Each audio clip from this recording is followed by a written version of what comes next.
நல்லாதான் தட்டு ஒரு தட்டு தட்டு காணிக்கை கொடுத்து வாக்கு தத்துவம் காணிக்கை கொடுக்கணும்ல காணிக்கை தான் சொல்லி முடிச்சு நிற்கணும்.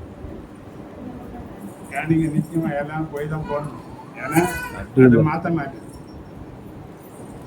ஏன்னா வாக்கு தத்துவங்களை நாம பெற்றுக்கொள்வதற்கு கரையேற்றாம செலுத்தி தான் ஆகணும்.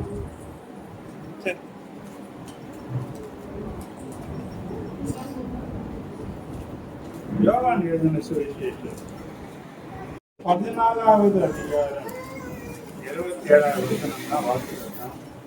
நான் வாசிக்கிறேன். 2வது வாசித்து கர்த்தர் உங்களுக்கு அப்படியே செய்யும்படியாக எடுத்துட்டீங்களா? எல்லாம் வேதம் திருப்பிட்டீங்களா?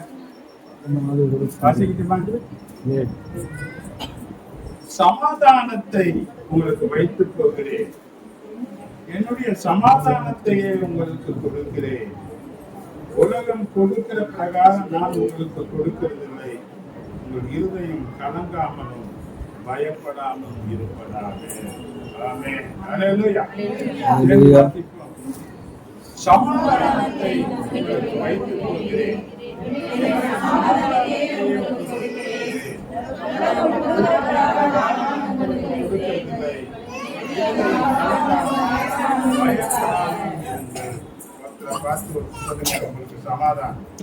சமாதானத்தின் தேவன்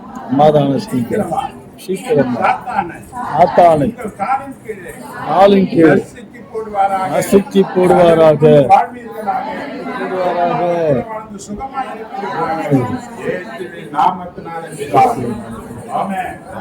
அப்படியே பைபிள் கீழே வச்சுட்டு ஆண்டவருக்கு காணிக்கை கொடுப்போம். பிறகு வார்த்தைகளை கேட்போம்.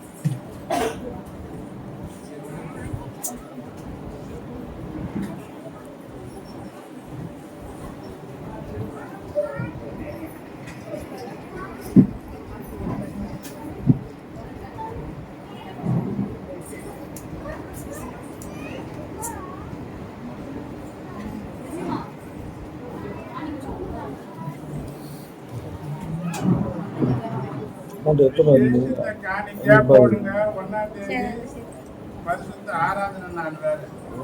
அதற்கு கொஞ்சம்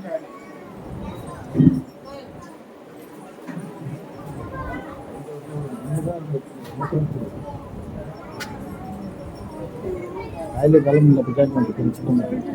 விட்டு வர எடுத்து சொல்லிட்டு தரலாம். எடுத்து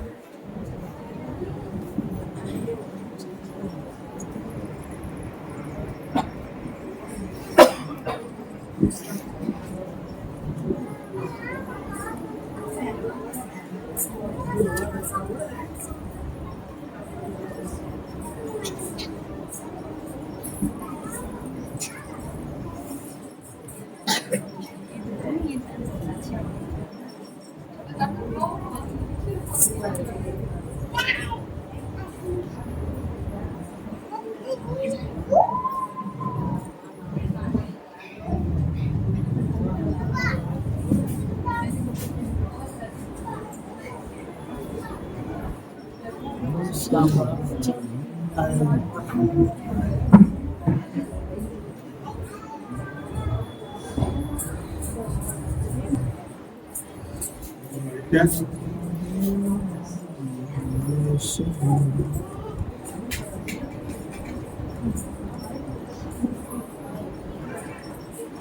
லூக்கா 6:38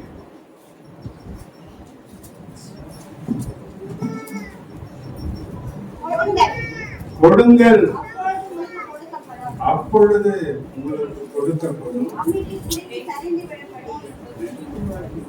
அமுக்கி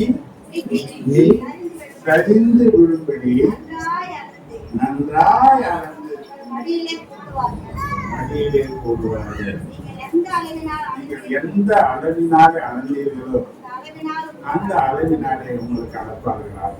இயேசுவின் நாமத்தினாலே God bless you.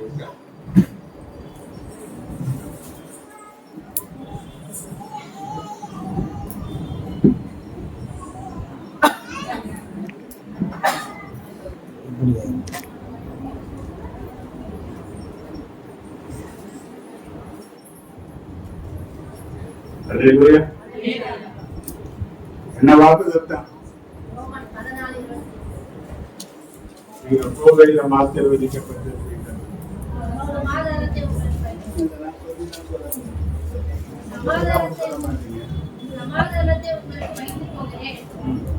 என்னுடைய சமாதானத்தை உங்களுக்கு கொடுக்கிறேன். உலகம் கொடுக்கிற பிரகாரம் நான் உங்களுக்கு கொடுக்கிறதில்லை.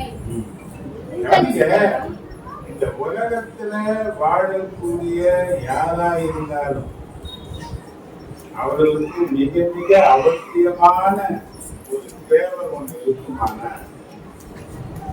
அது சமாதானம், சந்தோஷம்.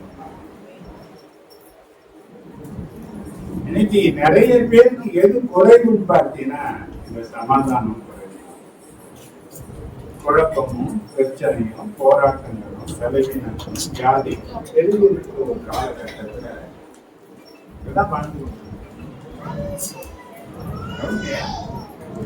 ஒரு ஊழியக்காரன் என்ற முறையில பல தரப்பட்ட ஜனங்களை சந்திக்கிற ஒரு திருவையை கொடுக்கிறேன். இதுல பலவீனங்களா இருக்கிற மனுஷர்களுக்கு ஜெபம் பண்ணும்போது அவங்க என்ன பேசவே விட மாட்டாங்க. அவங்க பார்த்து வருவாங்க.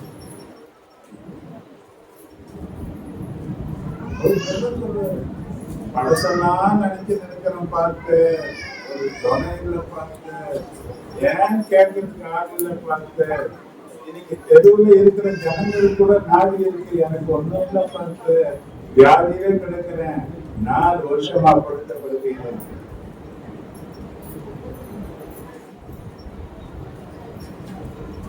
ஏதோ வேலைக்கு சாப்பாடு கொடுத்துறாங்க. ஆனா விசாரிக்க கூட ஆள் கிடையாது. நல்லா கவனிங்க. இவர் ஒரு நாள் நல்ல ஊழியம் பண்ணது, நல்லா வாழ்ந்த குடும்பம். இன்னைக்கு எல்லாம் செறிஞ்சு போச்சு அவங்க வாழ்க்கையில. இன்னைக்கு அவங்க புலம்பல் பார்த்தீங்கன்னா நானும் வாரத்துல 2 நாள் போன் பண்ணி அவரோட பேசினா இருக்கேன். அவருக்கு ஜோம் பண்ணிருந்தாரு.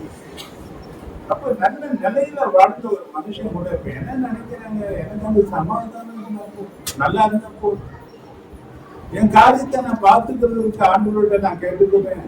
எனக்கு ஆண்டவர் எப்படியாவது சொல்லி கொடுத்தா போதும், எனக்கு ஒரு நல்ல நிலையான சமாதானம் கிடைச்சா போதும். இன்னைக்கு நிறைய பேருடைய புலம்பல் இருந்தாங்க.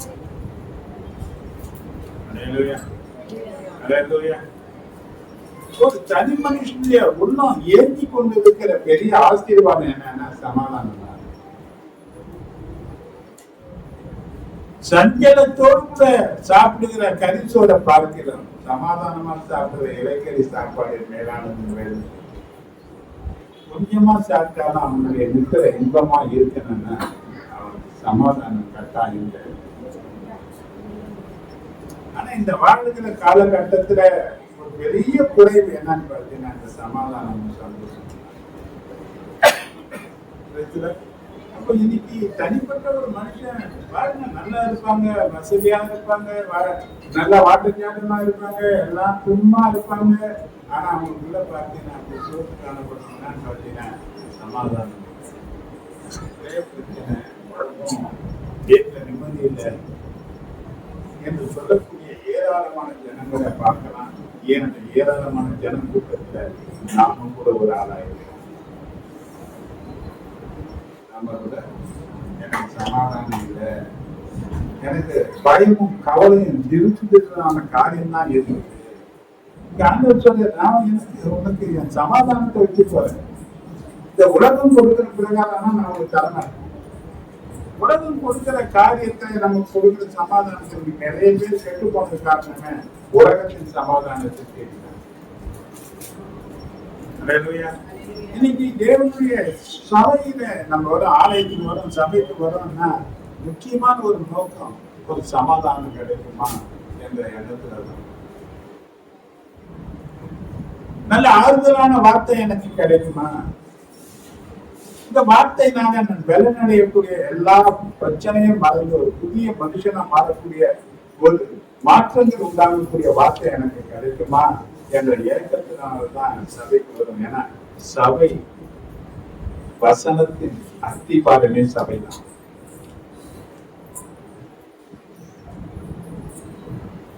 சகல விதத்திலும் ஆறுதல் தேவன் தான். அப்ப தேவன் சபையில தேவன் இருக்கிறதுனால அந்தந்த மனுஷனுக்கு வேண்டிய ஆறுதலும் சமாதானமும் சந்தோஷத்துக்குரிய வார்த்தைகளையும் கர்த்தர் தந்து ஒவ்வொருவரையும் பலப்படுத்தி ஒவ்வொருவரையும் வழிநடத்துவதற்கு எல்லாருக்கும் எல்லாவுமாக தேவன். அதான் சபை, அதான் அவருடைய வீடு. இது எந்த ஒரு மனுஷனும் சொந்தம் பார்க்க முடியாது. இது தேவனுடைய வீடு, நான் தேவனுடைய பிள்ளை. இன்னைக்கு ஒரு குடும்பமா இருந்தாலும் அந்த குடும்பம் என்ன நினைக்குது? நல்ல ஆகாரங்களை செய்யறாங்க, வசதி நல்லா இருக்கு, அங்க சந்தையும் குழம்பும் பிரச்சனையும் வந்தா அந்த விருந்து சாப்பிட முடியாது. செய்ததெல்லாம் குப்பையில தான் போட்டணும். இன்னைக்கு ஓயாத ஒழுக்க போல எப்ப பார்த்தாலும் பிரச்சனை பிரச்சனை பிரச்சனை என்று இருக்கிற குடும்பங்களும் இருக்கு.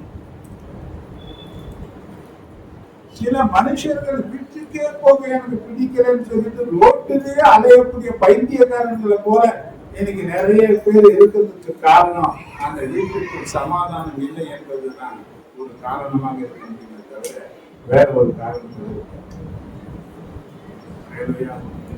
அது தேசமாக இருக்கு. ஒரு சின்ன பிரச்சனை வந்து இப்ப கொஞ்ச நாளைக்கு முன்னாடி வந்தது பாகிஸ்தானுக்கு இந்தியா பிரச்சனை. அது கொஞ்சம் சண்டையா மாறிந்தா அதனே அழிவு இன்னும் கொஞ்சம் பெரிய சண்டையா மாறிந்தா லட்சக்கணக்கான ஜனங்கள் இறந்து இருக்காங்க. நாடுகள் இன்னைக்கு யுத்தங்களுக்கு ஆயத்தம் பண்ணி கொண்டு இன்னைக்கு சமாதானத்தை தான் தேடுறாங்க, சமாதானத்தை பற்றி தான் பேச நினைக்கிறாங்க. அந்த சமாதான வார்த்தைகள் நிறைவேறி அந்த உடன்படிக்கை சரியா வந்துச்சுன்னா அவங்க சமாதானத்துக்கு போறாங்க, இல்லைன்னா தொடர்ந்து பேசிக்கொண்டே இருக்கிறாங்க. ஆனா எப்படி இருந்தாலும் எல்லாருக்கும் தேவையான ஒண்ணு என்னன்னு பார்த்தீங்கன்னா சமாதானம்.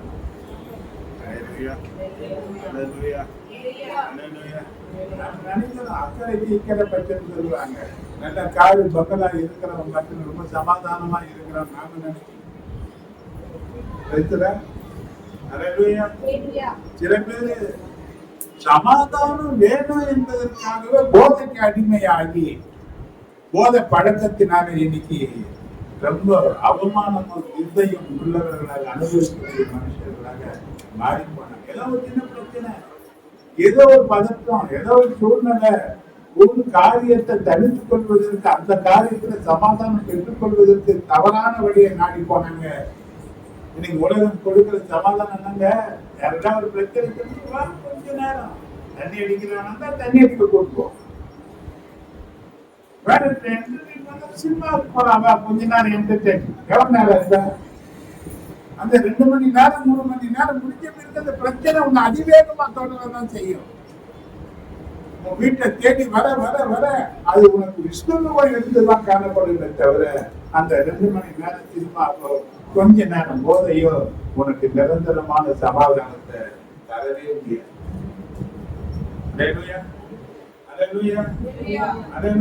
இன்னைக்கு இதெல்லாம் சமாதானம் தர நினைச்சுதான் இன்னைக்கு ஏராளமான ஜனங்கள் இந்த குடிப்பழக்கத்திற்கு அடிமையா போனாங்க. என்றும் இல்லாத அளவுக்கு இன்னைக்கு போதை பொருட்கள் அதிகமாக இன்னைக்கு நடமாட்டத்துக்கு இருக்கிறத டிவி மூலமா நான் பார்க்கிறேன்.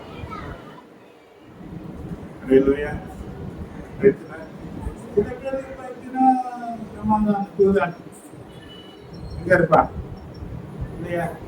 சில பேரு ஜாலியா சுத்தி காம கலியாட்டி வெறித்தனம், இதுல அவனுக்கு ஒரு சமாதானம் கிடைக்க நினைச்சு கடைசியில எங்க தேடுறாங்கன்னா தவறான இடங்களிலே தஞ்சம் அடைகிறார்கள். வேதம் சொல்லக்கூடிய ஒரு காரியம் ஏசாயா 57வது அதிகாரம் 21வது வசனத்தை நீங்க பாத்தீங்கன்னா,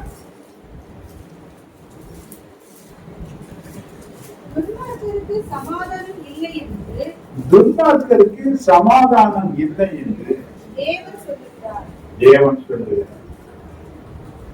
தவறான வழியிலே நடக்கிற யாராக இருந்தாலும் சரி, அவனுக்கு சமாதானம் என்பது இல்லை என்பதுதான் தேவனுடைய வார்த்தை.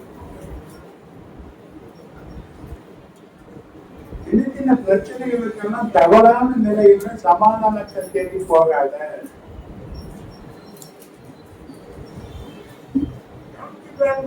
வீட்டுல சண்டை போடுவாங்க, மனைவி சரியா வரலன்னா நான் வெளியே வந்து தாசிக்கிட்ட போயிடுறேன், பேசிக்கிட்ட போறேன்னு. அதனுடைய நிலை பரிதாபம். இன்னைக்கு இது போல பேசிகளோ, சூதாட்ட கிளப்புகளோ, இன்னைக்கு குடிப்பழக்கங்களோ, போதை பழக்கங்களோ ஒரு மனுஷனுடைய வாழ்க்கையில அது சமாதானத்தை நிரந்தரமா தரவே தராது. தற்காலிகமா தருவதற்கு போன தெரிஞ்சாலும் அது அதிக விதமான தீமைகளை விளக்கம். வேதம் சொல்கிறது, அந்த வழியில போகிறவனுக்கு சமாதானம் இல்லை என்று தெய்வம் சொல்கிறார். ஒரு நாள் அவங்களால என்ன பண்ண முடியாது, சமாதானமா இருக்க முடியாது. அடுத்தவங்களை பார்த்து சமாதானமா பேச உள்ளன்போடு பேச முடியுமானா நிச்சயமா பேச முடியாது. அவங்களுக்குள்ள ஒரு குற்ற மனசாட்சி கிரியை செய்துனே இருக்கும். நாளுக்கு நாளுக்கு நாளுக்கு நாள் ஆக ஆக ஆக அந்த பாவத்துல மனித நிலை வந்தாதான் அந்த சோதனை இல்லாம போகமே தவிர, ஆனா ஆரம்ப காலகட்டம் வந்தா அவங்க மனசு உறுப்பினே இருக்கும். தேவன் மனசாட்சியில பேசுகிறவர், மனசாட்சியில பேசக்கூடிய தேவ சத்தத்திற்கு கீழ்ப்படியாம அவங்க சமாதானத்தை கூடியான முறையில தேடுகிறபடினால கடைசியில அவமானத்திற்குள்ளாக மாறி போய் வேதனைக்குள் சிக்கிக் கொள்கிறார்கள். சில பேர் பார்த்து நான் வாழ்க்கையே வேணாம், குடும்பமே வேணாம், நான் சன்னியாசியா போறேன்னு சொல்லிட்டு என்ன பண்ணாங்க, துறவரம் கொண்டாங்க.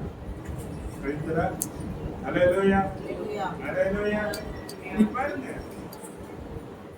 சில பேரு எங்க நடந்தே போறேன், செருப்பு இல்லாம போறேன், இப்படியான பொருத்தனை பண்ணி தான் குடும்ப பிரச்சனைகளை தீர்த்து கொள்வதற்காக என்ன பண்ணுவாங்க, இது மேற்பூச்சான பூசுகிற ஒரு காரியம். இதனால எல்லாம் சமாதானம் வராது, இதனால எல்லாம் பிரச்சனை தீர்த்து போகணும்னு சொல்ல முடியாது. அப்ப கவனிச்சு பாருங்க, மேலோட்டமான நிலையில போறாங்களே தவிர உண்மையான சமாதானத்தை பெற்றுக் கொள்வதற்கு பல காரணங்களை தேவனுக்கு இருக்கிறார். அதான் அந்த மாசத்துல நாம் பேசப்படுறோம். 1 தெசலோனிக்கர் 5:3 வசனத்தில் சொல்லப்பட்டிருக்கு,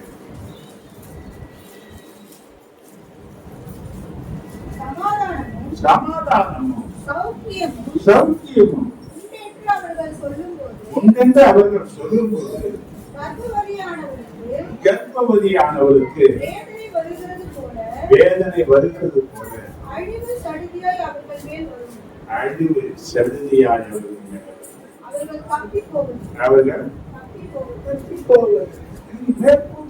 சமாதானம் எனக்கு நிற்காது, போலியான சமாதானம் ஒரு மனுஷனுக்கு நிலையா நிற்காது. அப்ப மெய்யான ஒரு சமாதானம், சமாதானத்தை கெடுக்கிற ஒருத்தர் இருக்கிறான், அவனை அறிந்து கொள்ளக்கூடிய அறிவெல்லாம் நமக்கு வேணும். இன்னைக்கு சமாதானமற்ற உலகத்துல ஒரே ஒரு மட்டும்தான் சமாதானத்தை கொடுக்க முடியும், அவர்தான் ஆண்டவராகிய இயேசு. அவர் தான் சொன்னாரு மத்திய 11:28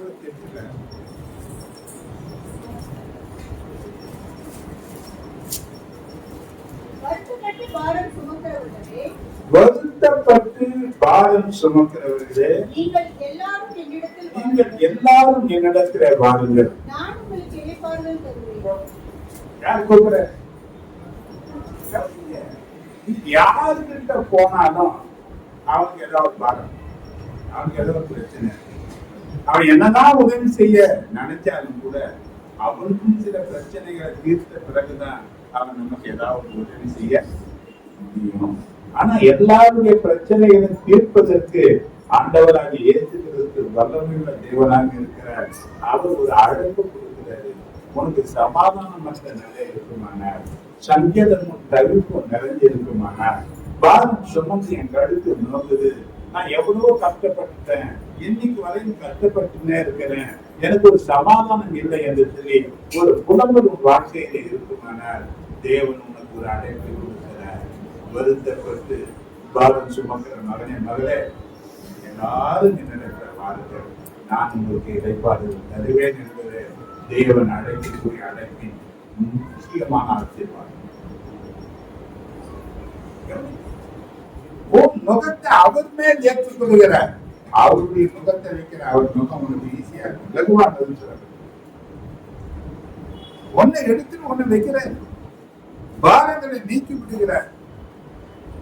தேவனுடைய ஆசீர்வாதத்தின் முகத்தை உன் மேல போட்டுகிறார். தேவன் உன்னை ஆசீர்வதிக்க விரும்புகிறார். தேவன் உன்னை ஆசீர்வதிக்க விரும்புகிறார். நீங்க வரணும். ஏன் ஏசையா சொல்றா 9:6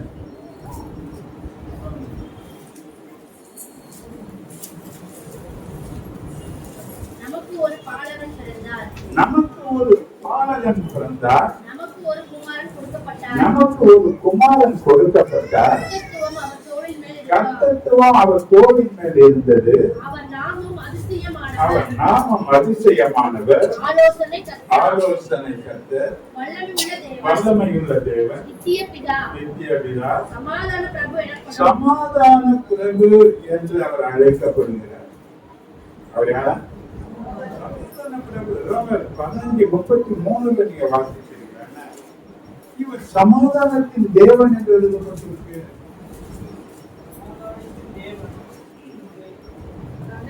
சமாதானத்தின் தேவன் சமாதானத்தின் தேவன் உங்கள் அனைவரோடு கூட இருப்பாராக. உங்கள் அனைவரோடு கூட இருப்பாராக என்றும், அதே ரோமர் 16:20 சமாதானத்தின் தேவன் சாத்தானை சீக்கிரமாக உங்கள் காலின் கீழாக நசுக்கி போடுவாராக என்றது. 1 கொரிந்தியர் 14:33 வாசிக்கிறீங்க. தேவன் கலகத்திற்கு தேவனாய் இராமல் கலகத்திற்கு தேவனாயிராமல் சமாதானத்திற்கு தேவனாய் அவர் இருக்கிறார். சமாதானத்திற்கு தேவன் என்று எழுதப்பட்டிருக்கிறது. அவர் எதற்கு தேவனா இருக்கிறாரு? சமாதானத்திற்கு தேவனாக இருக்கிறாரு. ஹல்லேலூயா, ஹல்லேலூயா. ஏசாயா 49:10 பார்த்தீங்கன்னா,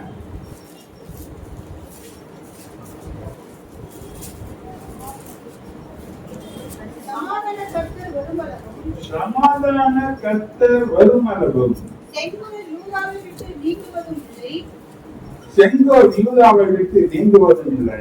நியாயப்பிரமாணத்தின் பாடங்களை விட்டு ஒழிவதும் இல்லை. இங்கே இந்த பழைய ஏற்பாடு ஆதியாகமத்தில் சமாதான கர்த்தர் என்று எழுதப்பட்டிருக்கு. அப்போஸ்தலனாகிய பவுல் சொல்கிறார், அவர் சமாதானத்தின் தேவன் என்று சொல்லுகிறார். ஏசாயா தீர்க்கதரிசி சமாதானத்தின் பிரபு என்று சொல்லுகிறார். மீகா சொல்லுகிறான் 5:5 அவர் சமாதானத்திற்கு காரணர் என்று சொல்லுகிறார். யாருங்க அவரு? சமாதானத்திற்கு காரணர். அதனால்தான் இயேசு பிறந்த அந்த நிலைகளில பாடினாங்க தேவ தூதர்கள். லூக்கா 2:14 நீங்க பாத்தீங்கன்னா, லூக்கா 2:14 உன்னதத்திலே இருக்கிற தேவனுக்கு மகிமை, பூமியிலே சமாதானம், பூமியிலே சமாதானம் என்று வாழ்த்தி பாடினார்கள்.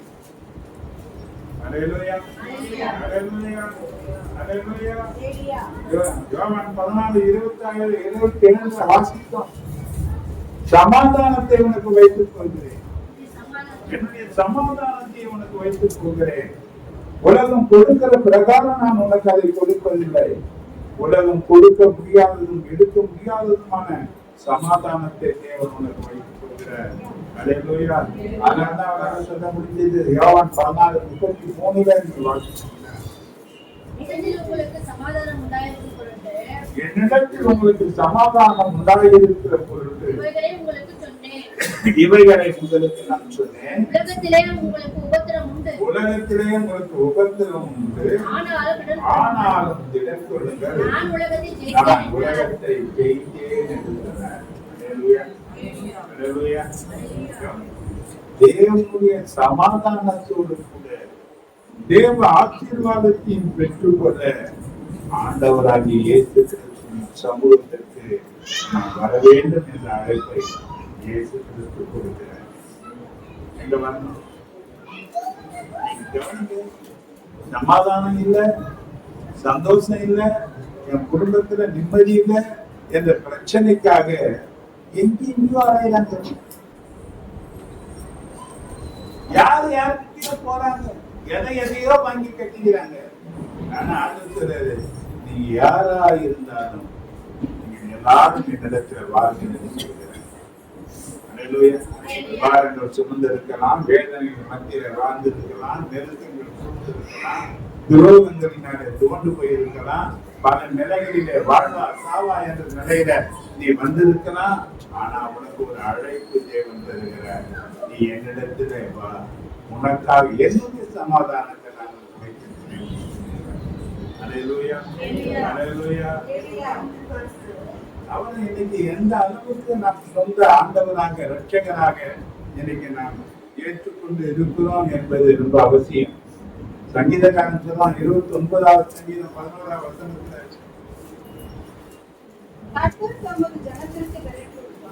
கர்த்தர் தமது ஜனத்திற்கு பலன் கொடுப்பார், கர்த்தர் தமது ஜனத்திற்கு சமாதானம் அருளி அவர்களை ஆசீர்வதிப்பார். சமாதானத்தோடு கூட ஒரு ஆசீர்வாதத்தையும் தேவன் தருவேன் என்ற வாக்கு போகிறது. யாரை தேடுங்க, யாருடைய சமூகத்துல உன் கண்ணீரை ஊற்றுங்க. தேவனால் கூடாத காரியங்கள் ஒன்றும். இந்த சமாதானத்தை பெற்றுக்கொள்வதும் இந்த சமாதானத்துல நிலைத்து இருக்கிறதும் எப்படி என்று வேதம் நமக்கு கற்றுக்கொள்கிறது. நிறைய பேருக்கு தேவை என்னதான் சமாதானம். இந்த சமாதானத்துக்கு நான் என்ன செய்ய வேண்டும்? வேதம் அது தெளிவா எழுதி நம்ம அதை சில நேரம் பார்க்கிறோம். ஒரு மனுஷனுக்கு உள்ளான மனதுல உண்மை